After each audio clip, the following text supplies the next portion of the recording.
धोबी की बीवी ने कहा आज चूना मुन्ना पैदा हुआ है। मलका ने उसको मिठाई पेश करते हुए कहा माशाअल्लाह, फिर तो ये लो मिठाई खाओ चूना मुन्ना की पैदाइश की खुशी में। फराग दिली दिखाते हुए मलका सल्तनत ने एक सोने की अंगूठी और 2 चूड़ियां उतार कर दे दी।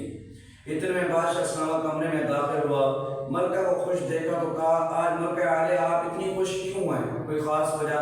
मलका ने कहा सुल्तान ये लीजिए मिठाई खाएं, आज धोबन के यहाँ चूना मुन्ना पैदा हुआ है, इसलिए खुशी के मौका पर खुश होना चाहिए। सुल्तान को बीवी से बड़ी मोहब्बत थी, इसलिए बादशाह सलामत ने अपने गले से कीमती हार उतार कर धोबन को दे दिया और दरबार से कहा कि मिठाई हमारे पीछे पीछे ले आओ।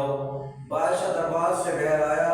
बादशाह बहुत खुश था। वज़ीरों ने जब बादशाह को खुश देखा तो वहाँ की आवाज़ें सुनाई देने लगी ताकि बादशाह सलामत मजीद खुश हो जाए। बादशाह ने दरबार से कहा मिठाई सबको बांट दो। वज़ीर ने मिठाई खाते हुए बादशाह से पूछा मिठाई किस खुशी में आई है? बादशाह ने कहा चूना मुन्ना पैदा हुआ है। एक मुशीर ने चुपके से वज़ीर आज़म से पूछा वज़ीर साहब ये चूना मुन्ना है कौन? वज़ीर आज़म ने मुँह छू बताओ देते हुए कहा मुझे तो इल्म नहीं है कि चूना मुन्ना क्या भला है, बादशाह सलामत से पूछता हूँ। वज़ीर आज़म ने हिम्मत करके बादशाह सलामत से कहा कि चूना मुन्ना है कौन?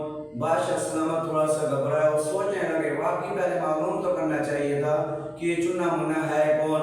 बादशाह सलामत ने कहा मुझे तो इल्म नहीं है कि चूना मुन्ना है कौन।